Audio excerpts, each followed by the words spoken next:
Bu videoda data plane haqqında danışacağım. Data plane nədir? Şəbəkə cihazının məlumatı forward etmək üçün yerinə yetirdiyi əməliyyatlar data plane-ə aiddir.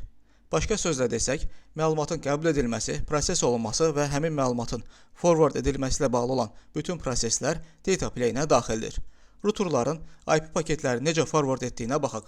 İleri 3 məntiqinə diqqət etsək, PC paketi öz default gateway olan R1-ə göndərir. R1 daxil olan paketi proses edir, yönləndirmə qərarlarına əsasən paketi R2 routeruna forward edir.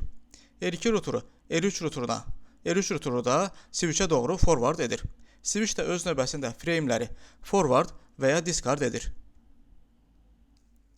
Data plane həmçinin forwarding plane də deyirlər. Router və ya switch'in bir mesajı qəbul edərkən, proses edərkən və forward edərkən yerinə yetirə biləcəyi əməliyyatlara baxaq. Aşağıdakı siyahıda şəbəkə cihazının data plane-ə aid olan əməliyyatlar göstərilib.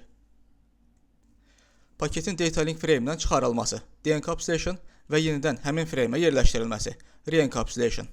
802.1q trunking başlığının əlavə edilməsi və ya silinməsi. Ethernet frame-dəki destination MAC adresin MAC adres table-da olub-olmamasının yoxlanılması. IP paketindəki destination IP adresin routing table-da olub-olmamasının yoxlanılması. VPN üçün məlumatın şifrələnməsi və yeni IP başlığının əlavə edilməsi.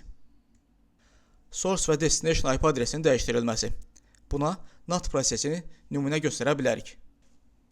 Mesajın ləğv edilməsi, başqa sözlə discard edilməsi. Buna access list və port security nümunə göstərə bilərik.